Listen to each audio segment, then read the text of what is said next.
বন্ধুরা, শৈশবের স্মৃতিতে তুয়া মনে এবং আয়েশা মনে।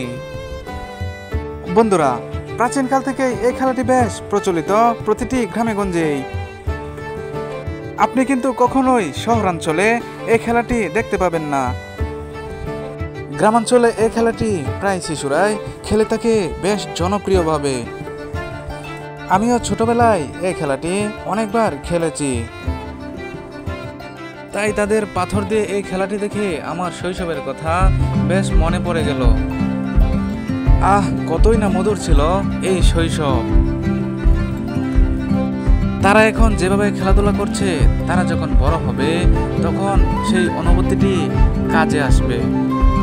তারা যখন বড় হবে তাদের এই শৈশবের স্মৃতির অনুভূতিটি তখনই অনুভব করতে পারবে হারে হারে।